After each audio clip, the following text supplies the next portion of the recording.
Okay, good morning. Last हम लोगों ने जो डिस्कस किया वर्चुअल मेमोरी एंड आपका पेजिंग के कॉन्सेप्ट्स को डिस्कस किया था। आज का हमारा टॉपिक है today we will discuss about the disk scheduling algorithm. मैंने आप लोगों को एक चीज बता दूं, आप लोगों को मैंने अभी दो पीपीटी शेयर की है क्लासरूम में, गूगल क्लासरूम में, आपके जो यूनिट नंबर 5 से रिलेटेड है।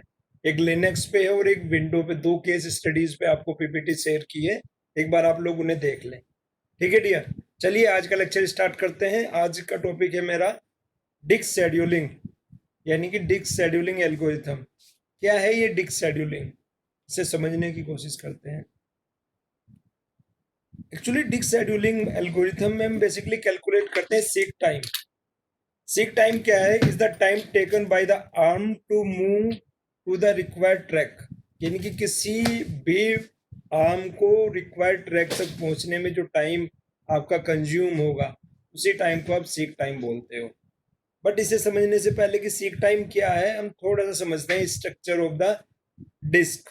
ये आपका जो मैग्नेटिक टेप है, उसके स्ट्रक्चर को समझने की कोशिश करते हैं। बेसिकली जो आपका स्ट्रक्चर है आपका हार्ड डिस्क का, या इसमें आपके क्या है, कुछ नंबर ऑफ प्लेटर्स होते हैं।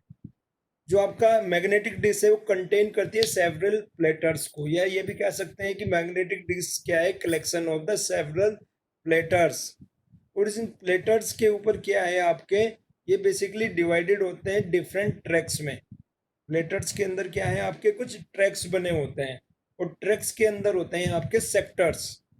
ट्रैक के अंदर आपके क्या है, सेक्टर्स बने हुए हैं। आप कुछ इस टाइप से समझ सकते हैं डियर इसे, कि ये जस्ट लाइक ए सीडी है। जैसे आपकी सीडी होती है, उसे मैं क्या बोल रहा हूँ, एक प्लेटर बोल रहा हूँ। और उस प्लेटर पे क्या बने हुए हैं आपके, उस सीडी टाइप के स्ट्रक्चर पे बने हुए हैं आपके कुछ नंबर ऑफ ट्रैक्स। और उन ट्रैक्स में क्या है आपका, कुछ सेक्टर्स बने हुए हैं। तो बेसिकली जब भी आप कोई रीड या राइट ऑपरेशन मैग्नेटिक डिस्क के ऊपर परफॉर्म करते हो, तो आपको डिजायर्ड ट्रैक पे पहुंचने की रिक्वायरमेंट होती है। Getting my point? आपको डिजायर्ड ट्रैक पे पहुंचना है उस डेटा को रीड या राइट ऑपरेशन परफॉर्म करने के लिए। सपोज करो मैंने कोई डेटा को रीड राइट करना है, तो उसके लिए आप लोग क्या करते हो, इसमें एक आर्म यूज होती है जो पर्टिकुलर आपके प्लेटर पे आप लोग यूज करते हो। ये आपकी आर्म क्या करती है, जो बेसिकली आपकी आर्म है ये, इसे आप रीड राइट हेड भी बोलते हो। ये बेसिकली बैक और फोर्थ मूव करती है, यानी कि आगे पीछे मूव करती है। तो हम लोगों को करना क्या होता है कि अगर आपका ये जो आपकी आर्म है, ये सपोज करो आपका ये, अगर हम एक एग्जांपल ले, ये आपकी एक सीडी टाइप आपका क्या है, प्लेटर है। और इस प्लेटर में आर्म किसी फर्स्ट नंबर के,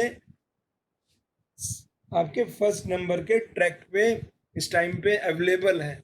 और आपका जो डेटा है वो किसी नेक्स्ट, यानी कि 70 नंबर के ट्रैक पे अवेलेबल है। तो आपको करना क्या है, उस फर्स्ट नंबर के ट्रैक से 70 नंबर के ट्रैक तक मूव करना है। तो उस मूवमेंट में, क्योंकि आपका डिजायर ट्रैक क्या है, 70 है, तो 70 ट्रैक तक आपको पहुंचने में कितना टाइम लगता है, उस टाइम को आप सीक टाइम बोलते हो। यानी कि किसी डिजायर ट्रैक तक पहुंचने में आपको जो टाइम लग रहा है, उसे क्या बोल रहे हैं हम, सीक टाइम बोल रहे हैं। तो बेसिकली जो इसका हायरार्किकल स्ट्रक्चर है, अगर आप उसे समझें, तो इस जो आपका ये प्लेटर्स हैं, कलेक्शन ऑफ प्लेटर्स जो बेसिकली डिस्क को जो डिस्क कंटेन करती है, इसके ऊपर क्या होते हैं, इसमें दो सरफेस होते हैं। सीडी में तो बेसिकली आपका एक सरफेस होता है, बट इसमें दो सरफेस होते हैं। इसका हायरार्किकल स्ट्रक्चर समझे, एक अपर सरफेस होता है और एक लोअर सरफेस होता है।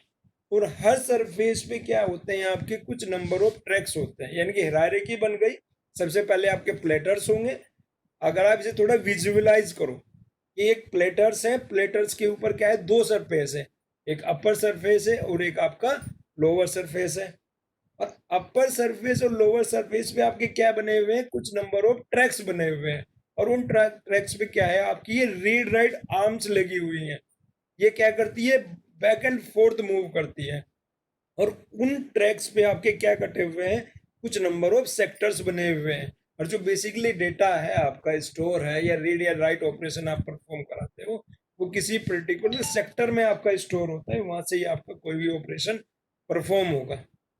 ठीक है डियर, अब क्या है, इस टाइप से विजुअलाइज करो कि भाई इनिशियल कंडीशन में ये मेरा रीड राइट हेड जो है ये बेसिकली किसी फर्स्ट नंबर के ट्रैक पे अवेलेबल है।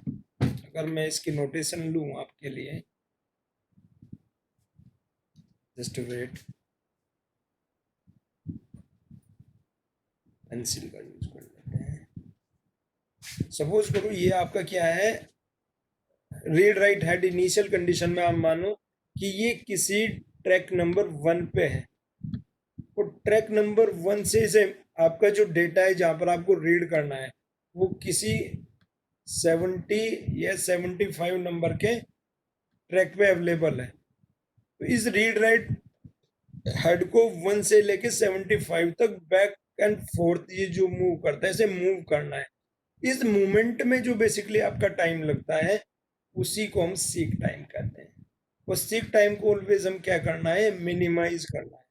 तो इस सीक टाइम को मिनिमाइज करने के लिए हमारा गोल क्या है, basically we want to minimize the seek time. और एक सीक टाइम को मिनिमाइज करने के लिए मेरे पास क्या है, कुछ एल्गोरिथम है जिनका मैं यूज करता हूँ, जिन्हें आप बोलते हो डिक्स शेड्यूलिंग एल्गोरिथम। ये क्या है आपके डियर, डिक्स शेड्यूलिंग एल्गोरिथम। डिक्स शेड्यूलिंग एल्गोरिथम क्या है, the algorithm used for disk scheduling are called disk scheduling algorithm. The purpose of disk scheduling algorithm is to reduce the total seek time. हमें basically इसका purpose क्या है, motive क्या है, गोल क्या है, गोल है reduce the total seek time who will be calculated with the help of mention algorithms. तो वो एल्गोरिथम्स क्या है उनको हमें डिस्कस करना है वन बाय वन। तो फर्स्ट एल्गोरिथम है आपका FCFS, सेकंड एल्गोरिथम है आपका SSTF, थर्ड एल्गोरिथम है आपका स्कैन, फोर्थ एल्गोरिथम है आपका C scan, then next algorithm है आपका लुक, और नेक्स्ट उसके बाद जो एल्गोरिथम है आपका वो है C look. These all the algorithm, okay dear, ये वो एल्गोरिथम है जिन्हें हम बेसिकली वन बाय वन आपके यूज करने वाले हैं। अभी भी बच्चे आ रहे हैं,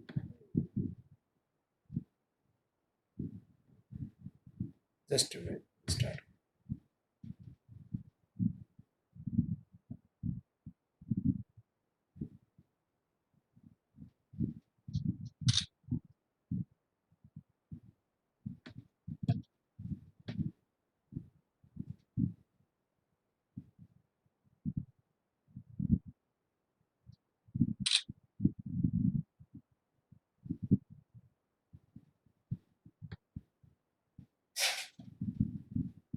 ओके डियर, तो हम स्टार्ट करते हैं किसके साथ, फर्स्ट FCFS के साथ। FCFS का मतलब क्या है, what do you mean by the FCFS? FCFS का मतलब है आपका, as the name suggest this algorithm request in the order they arrive in the disk queue. Okay, जो क्यू में सबसे पहले आएगा उसके लिए हम सबसे पहले फुलफिल करेंगे। This is the simplest disk algorithm. Advantage और डिसएडवांटेज की बात करेंगे एक न्यूमेरिकल प्रॉब्लम को सॉर्ट आउट करने के बाद, क्या मिलती है हम एडवांटेज और क्या है हमारी डिसएडवांटेज। तो डियर स्टूडेंट, किस टाइप का क्वेश्चन आपको एग्जाम में मिलता है और क्या आपको कैलकुलेट करना है, हमें एक्चुअली कैलकुलेट करना है सीक टाइम। सीक टाइम को कैलकुलेट करने के लिए उसने क्या गिवन है आपको, उसने कहा कि consider a disk queue the request for input output block flow on cylinder 98 183 41 122 14 124 65 67। ये क्या है, ये आपको नंबर ऑफ ट्रैक्स दिए हैं, डिजायर्ड ट्रैक्स हैं जिन पर आपको क्या करना है, मूव करना है, किसके थ्रू, उस रीड राइट हेडर के थ्रू जिसे आप हेड बोलते हो, जो आपका बेसिकली रीड और राइट ऑपरेशन परफॉर्म कराता है। और उसने क्या कहा है कि इनिशियली कंडीशन में आपका जो रीड राइट है वो रीड राइट हेड है बेसिकली उसकी पोजीशन क्या है, 53 है। और जो टोटल रिक्वेस्टेड है आपका जो मूवमेंट है उसकी जो सिलेंडर उसकी जो वैल्यू है वो 0 to 199 है। तो आपको क्या कैलकुलेट करना है, द टोटल हेड मूवमेंट आपको बेसिकली कैलकुलेट करना है। तो बेसिकली जो नंबर ऑफ ट्रैक्स बने हुए हैं अगर एक्चुअल आप देखें तो क्या है, सर्कुलर फॉर्म में होते हैं। But for solving just solving the numerical problem मैंने क्या किया है कि जो भी नंबर ऑफ आपके ट्रैक्स गिवन है उन्हें एक स्ट्रेट लाइन के थ्रू डिनोट किया है, just denoted as a straight line. तो इनिशियल मेरा क्या है, ट्रैक नंबर 0 है और लास्ट ट्रैक मेरा क्या है 199 है। इन्हीं के बीच में मेरा आपका जो रीड राइट हैंड है वो बैक एंड फोर्थ मूव कर रहा है। और मुझे जो डेटा रीड करना है वो कहाँ से करना है, इन नंबर ऑफ ट्रैक से रीड करना है।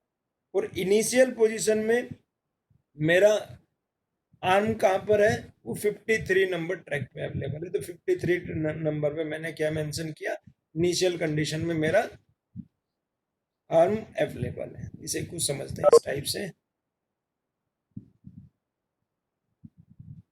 देखिए बच्चों, इनिशियल कंडीशन क्या है 53 पे आपकी इनिशियल कंडीशन में आर्म अवेलेबल है। अब आपको क्या करना है, फर्स्ट कम फर्स्ट सर्व, यानी कि जिसकी रिक्वेस्ट पहले आ रही है आपने क्या किया है, ये जितनी भी नंबर ऑफ रिक्वेस्ट होती है ट्रैक की आपने क्यू की फॉर्म में डिनोट करते हो, क्यू की फॉर्म में रखते हो।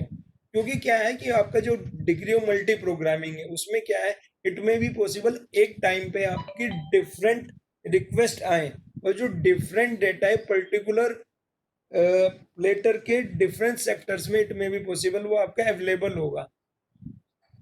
और उस अवेलेबिलिटी को फुलफिल करने के लिए आप क्या करते हो कि वहां पर उन्हें एक क्यू की फॉर्म में मेंशन करते हो। तो इनिशियल कंडीशन क्या है मेरा initial track read write head कहाँ पर है 53 पे है।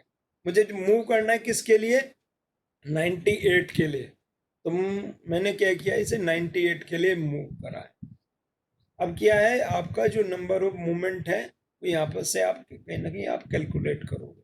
देन मूवमेंट होगी किसके लिए, ट्रैक नंबर 183 के लिए, first come first serve. Second number पे 183 की रिक्वेस्ट है आपके पास क्यू में, तो आप रिक्वेस्ट किसके लिए मूव करोगे 183 के लिए।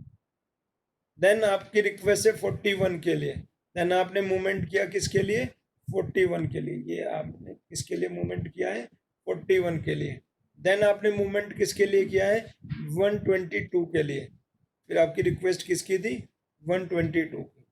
देन आपकी रिक्वेस्ट है 14 के लिए, देन फिर आप बैकवर्ड मूव करोगे और किसके लिए मूव कर रहे हो, ट्रैक नंबर 14 के लिए आपको 14 से डेटा को पिक करना है या रीड करना है।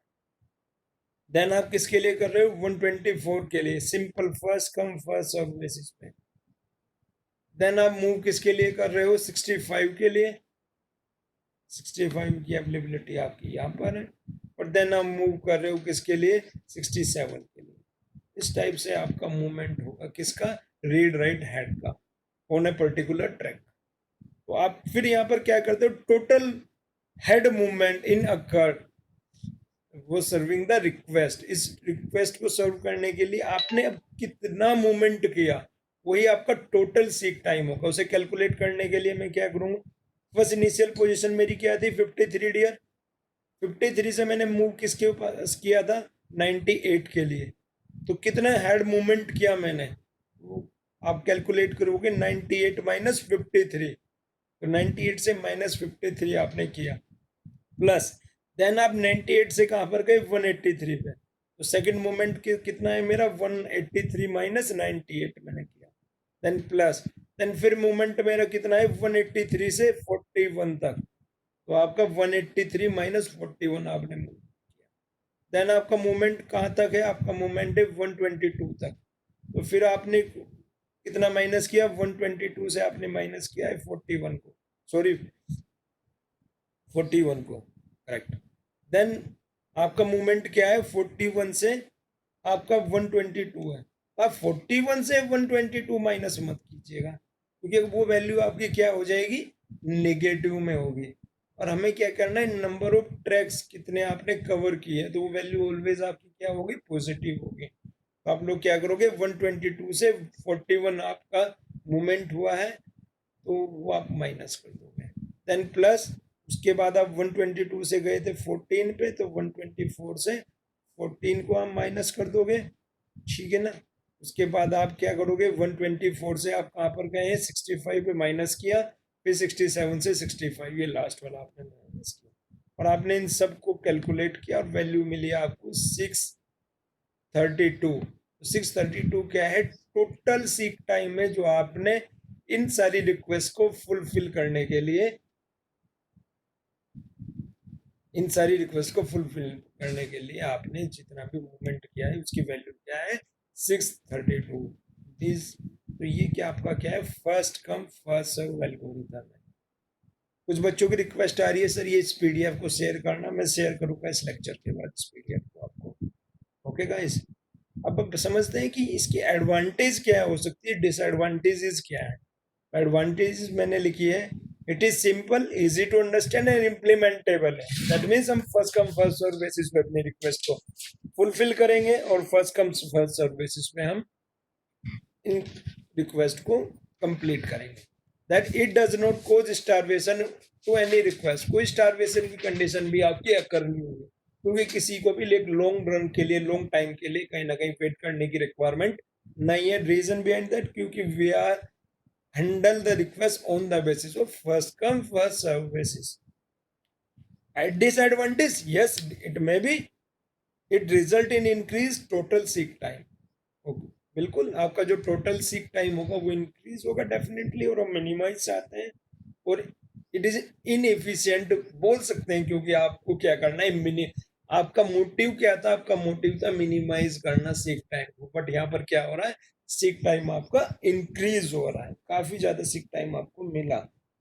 तो उस प्रॉब्लम के सोल्यूशन के लिए इसे एक एफिशिएंट एल्गोरिथम इन्होंने दिया, इसे आप क्या बोलते हैं, वो एल्गोरिथम है आपका SSTF, disk scheduling algorithm.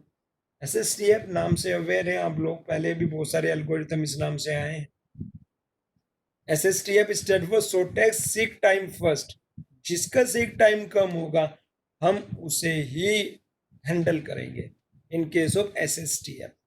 Second thing is that this algorithm serves that request next which require least number of head movement, जिसकी हेड मूवमेंट सबसे कम होगी, हम पहले उस ट्रैक को सर्व करेंगे for its current position regardless of their direction.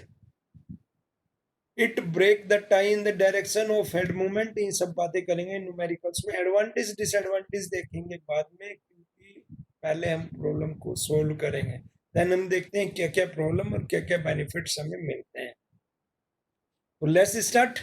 यहाँ पर भी वही एक न्यूमेरिकल प्रॉब्लम आपको गिवन है सेम, और आपको कुछ नंबर ऑफ ट्रैक्स सिलेंड्रिक फॉर्म में गिवन है, उन्हें आपने क्या लिखा है, एक लाइन में आपने उन्हें डिनोट किया है, और इस बार आपको एल्गोरिथम यूज करना है, उसका नाम है SSTF। SSTF का मतलब ये नहीं है कि इसमें से आप सबसे पहले उसी रिक्वेस्ट को सर्व करोगे जिसकी वैल्यू सबसे कम है, ये समझने वाली चीज है, क्योंकि आपकी इनिशियल हेडर की जो पोजीशन है, नोटेशन ले लेता हूँ आप लोगों के लिए, समझना क्या है, आपको समझना ये है कि इनिशियल पोजीशन मेरी क्या है, रीड राइट एट की 53 है। आपको ये नहीं करना कि इस जो शॉर्टेस्ट है, सबसे कम वैल्यू है, आपको सबसे पहले उस पे जाना है ना। आपको देखना क्या है कि 53 के नियरेस्ट कौन सा ट्रैक है जिसकी आपको रिक्वायरमेंट है, जिससे आपको डेटा को रीड करना है। आप नियरेस्ट की पे मूवमेंट करेंगे, तो 53 से नियरेस्ट आपको चेक करना है कि 53 से नियरेस्ट कौन सा है इसमें। तो 53 से सबसे नियरेस्ट है मेरा 65। ये थोड़ा प्रॉब्लम है कि यहाँ पर ओवरहेड क्रिएट होगा, क्योंकि आपको कैलकुलेट करना पड़ेगा हर पोजीशन पे, आपको एक डिफरेंट कैलकुलेशन करनी पड़ेगी ऑपरेटिंग सिस्टम को, कि उससे नियरेस्ट कौन सी वैल्यू है, कौन सा ट्रैक उससे नियरेस्ट है जिसकी रिक्वेस्ट क्यू में अवेलेबल है करंटली। तो 53 से सबसे रिक्वेस्ट नियरेस्ट कौन सा है, 65। सबसे पहले किसकी रिक्वेस्ट को फुलफिल किया उसने, 65 की। तो 65 से आपको देखना है कि सबसे नियरेस्ट कौन सा है, तो सबसे नियरेस्ट है 67, देन उसने 67 की रिक्वेस्ट को फुलफिल किया। देन 67 से सबसे नियरेस्ट कौन सा है, इसमें हमें सबसे नियरेस्ट है 41, देन उसने 41 की रिक्वेस्ट को फुलफिल किया। 98 क्यों नहीं हुआ? हाँ मैं बता रहा हूँ क्यों नहीं हुआ, जस्ट वेट।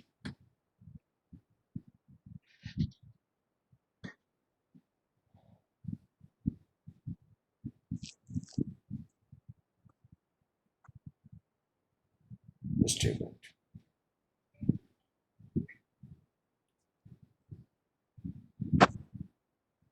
67 से 41 25 है बस दूर, और वो 98 ज्यादा दूर है।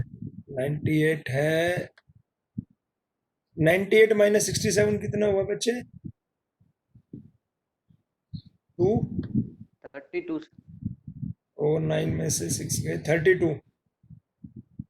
ओके, और यहाँ पर कितना है? 67 से 41, हाँ ये सर। Okay sir. 6 और 26। और ये सर 26 वो 25 होगा, वो 30 के आसपास होगा, तो 25 वाला कम है ना, हाँ 41 वाला। ये 26 है और ये 32 है, तो इसलिए हमने किसे लिया है? हाँ 41 को। गेटिंग? और 41 से Yes, नियरेस्ट sir. क्या है? ठीक है। 14 है आपका। देन आप 14 को सर्व करोगे, 14 के बाद आप सर्व करोगे 98 को, देन 122 को, देन 124 को, देन 183 को। सिंपल। Next 183 Yes. लास्ट में। देन सिंपली आप कैलकुलेट करोगे seek time. First of all 65 minus 53, then 67 minus 65, then 67 minus 41, then 41 minus 14, then फिर 98 minus 14, then 122 minus 98, then 124 minus 122। ठीक है ना? जो भी आपकी कैलकुलेशन होगी वही आपका क्या होगा? Seek time. एक सिंपल कैलकुलेशन का तरीका में एग्जाम में कम टाइम ले, आपको कैलकुलेटर की रिक्वायरमेंट ना हो। सर बीच में आपकी आवाज गायब हो गई। कोई नहीं, मैं आपको पीडीएफ पे शेयर करूंगा डियर, ठीक है ना? रिकॉर्डिंग लेक्चर भी आपको थी, एक बार फिर से बता देना सर, एक अच्छा, बार फिर। हाँ मैं बताता हूँ। जस्ट यहाँ पर क्या है, आपने जो सबसे नियरेस्ट सर एक बार फिर से बताना इस। Okay okay okay, I repeat, मैं रिपीट कर रहा हूँ। ये आपका क्या है? सुहावन का ही नेटवर्क इशू है सर, आपका सही है। कोई प्रॉब्लम नहीं बेटा, मैं बता दे रहा हूँ एक बार और। फर्स्ट इनिशियल में आपका हेडर पोजीशन क्या है? 53 है। तो 53 से नियरेस्ट आपको देखना है कि टोटल नंबर ऑफ जितनी भी रिक्वेस्टेड है आपकी क्यू में, सबसे नियरेस्ट कौन सा है? सबसे नियरेस्ट क्या है उससे? 65 है। तो फर्स्ट सर्व किसे करेगा? वो 65 को। देन 65 से नियरेस्ट आपको देखना है, 65 से नियरेस्ट क्या है? 65 से नियरेस्ट क्या है आपका? 67 है। देन 67 से नियरेस्ट कौन सा है? 98 है कि 41 है? नियरेस्ट वैल्यू क्या है? 41 है। तो 67 से मूव करेगा 41 की साइड। 41 से नियरेस्ट कौन सा है जो बाकी रेस्ट बचे हुए हैं? उसमें क्या है आपका? 14 है। और 14 से नियरेस्ट फिर क्या है आपका? 98 है। 98 से नियरेस्ट कौन सा है? 122 है। देन 124 है, देन 83 है, 183। ओके डियर, देन आपको क्या कैलकुलेट करना है? आपको कैलकुलेट करना है टोटल सीक टाइम। उसके लिए आप क्या करोगे? 65 माइनस 53, फर्स्ट रिक्वेस्ट जो आपने की थी, देन आप 67 माइनस 65, देन आप करोगे 67 minus 41, then 41 to 14, then 98 minus 14, और 122 माइनस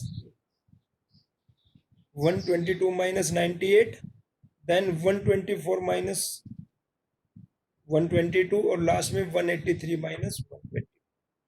इस टाइप से आपका क्या होगा? सीक टाइम कैलकुलेट होगा।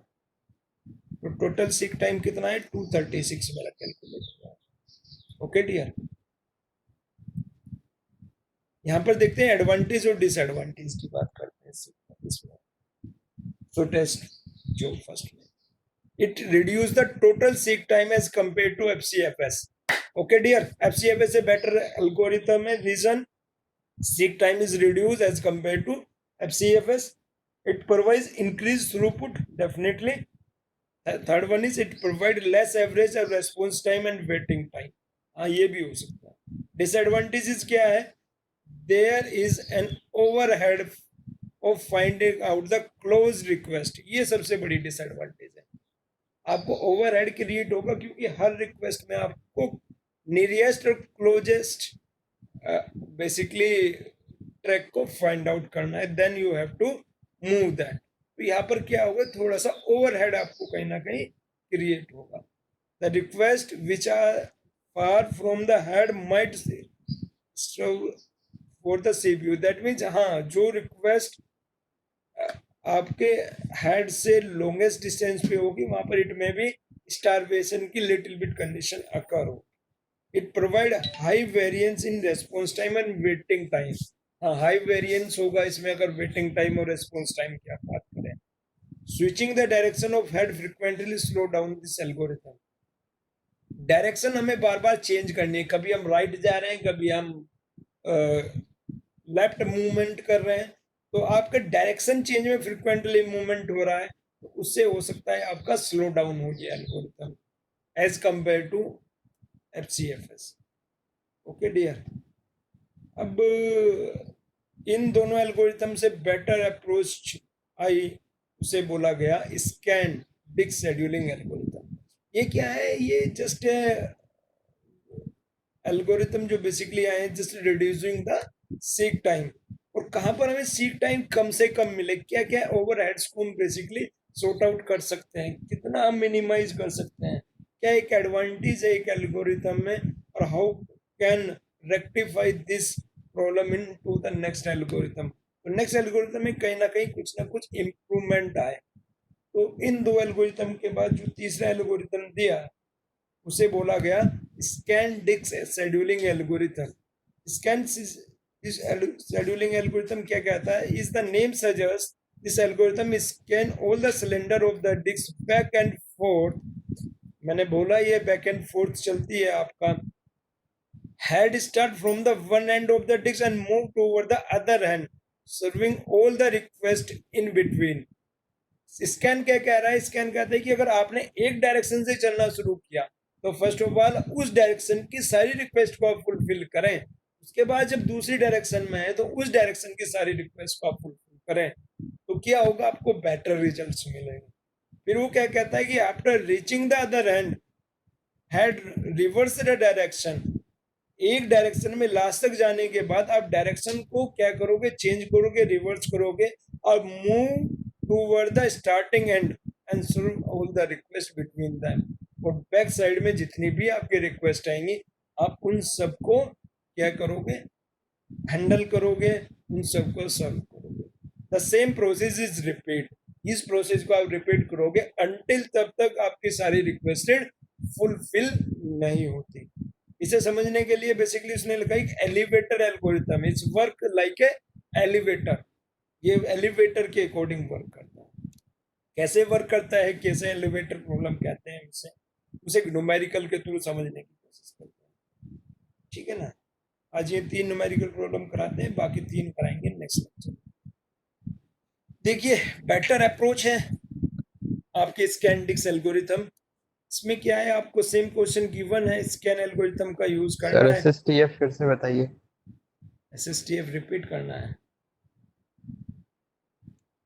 लेट हो रहे हैं आप थोड़ा, चलिए मैं बताता हूँ आपको।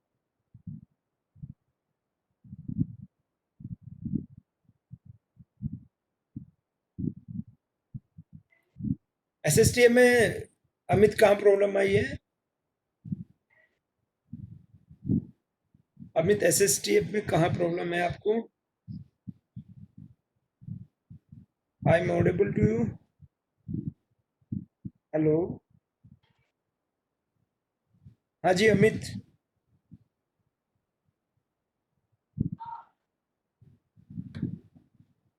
सर नीचे ले जाइए। जी लास्ट में जी।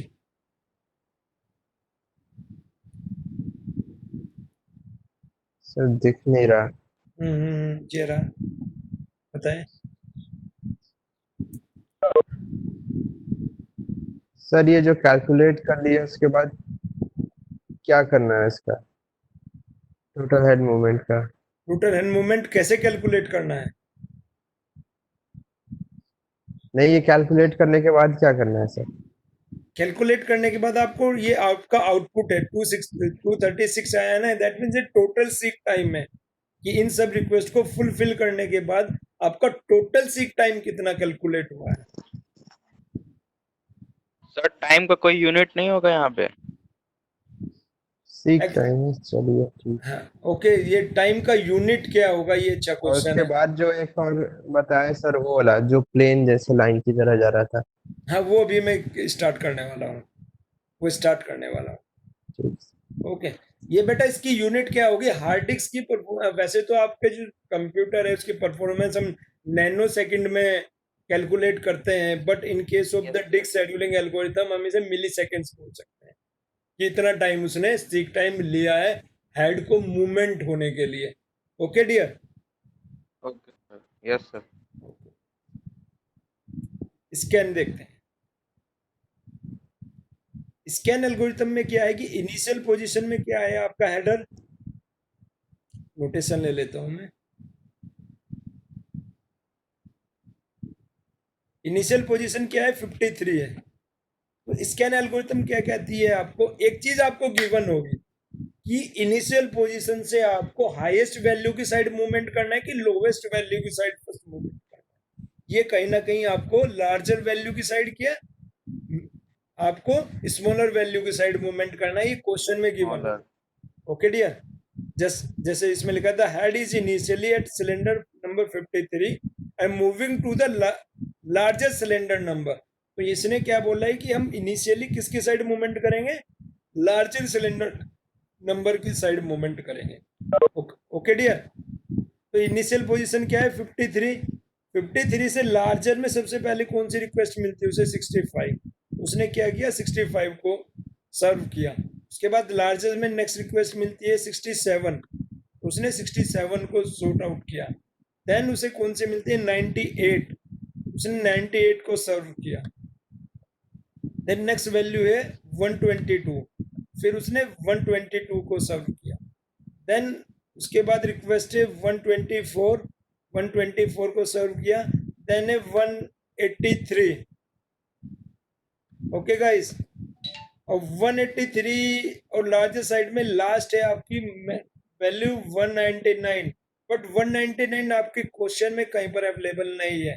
बट हम क्या कहते हैं स्कैन में, ये लास्ट पोजीशन तक जाएगा जहां तक आपकी सिलेंडर वैल्यू है स्कैन की, इसलिए हम इसे एलिवेटर प्रॉब्लम भी कहते हैं, जस्ट लाइक ए लिफ्ट।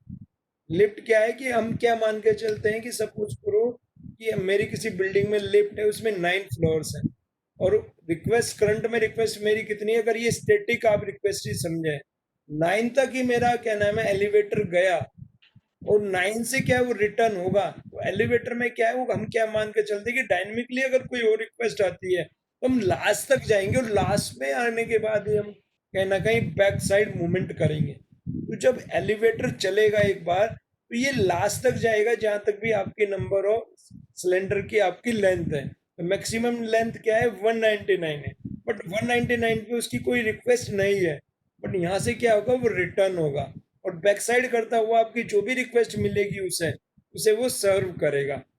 वो रिक्वेस्ट क्या मिली है उसे, 41 की रिक्वेस्ट थी। देन रिक्वेस्ट किसकी थी, 14 की।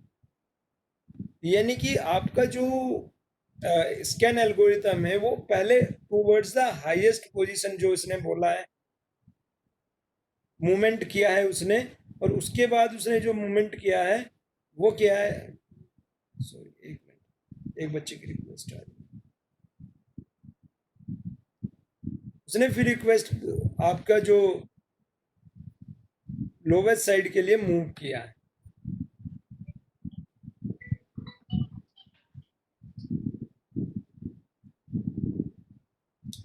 तो अब हमें यहाँ पर क्या कैलकुलेट करना है, हमें यहाँ कैलकुलेट करना है सर्व टाइम। सर्व टाइम क्या होगा इस कंडीशन में, जस्ट वेट।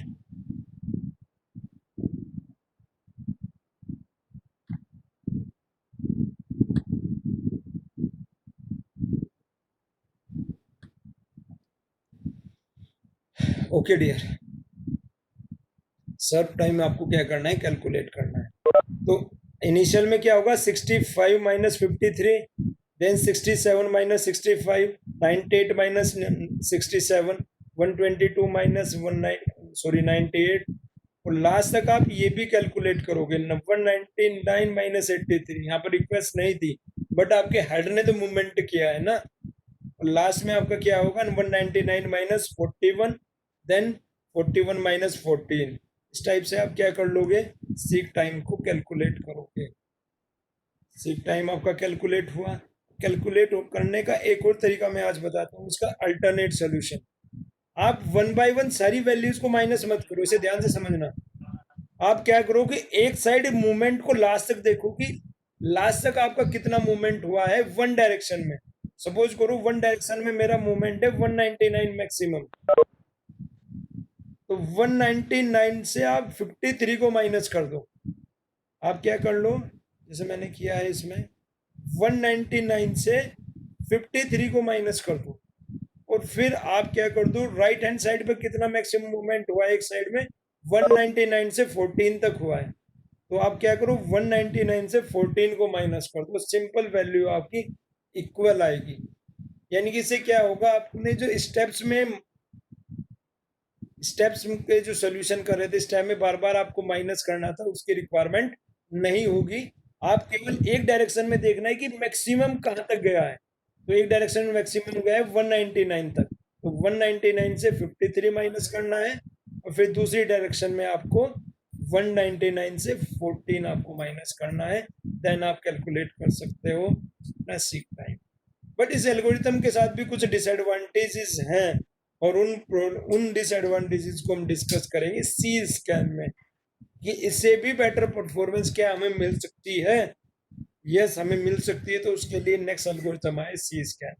होप सो आपको ये समझ में आया होगा, आप इनकी प्रैक्टिस कीजिएगा, ये पीडीएफ में आपको शेयर करूंगा इस नेक्स्ट लेक्चर को कंप्लीट होते ही, ठीक है ना। 3 एल्गोरिथम हो रहे हैं आपके लिए क्यू में, उन्हें भी हम समझेंगे। सारी न्यूमेरिकल प्रॉब्लम्स हैं, इजी प्रॉब्लम्स हैं, इन चीज़ों को आप लोग कुछ प्रैक्टिस प्रॉब्लम के साथ डिस्कस करें, ठीक है ना। आपके बहुत सारे ट्यूटोरियल पॉइंट हैं, वहाँ पर बहुत सारी प्रॉब्लम्स आप लोगों को गिवन है, आप उन्हें ट्राई करें।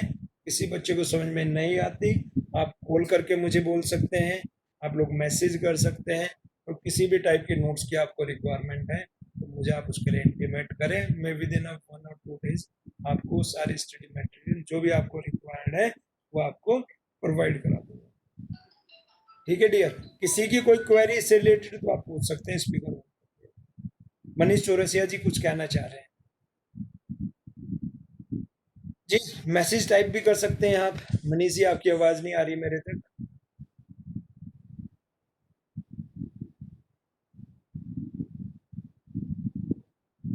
जी, एनी क्वेरीज?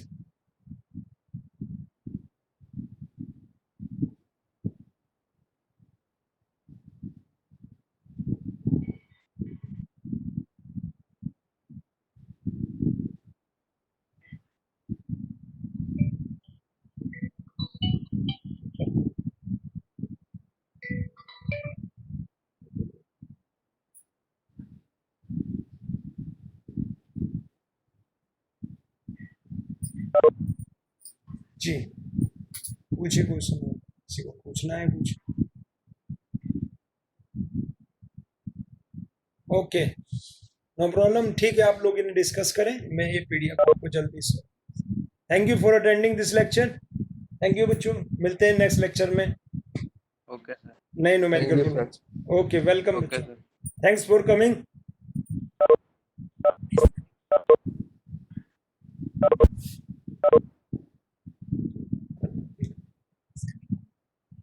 मिला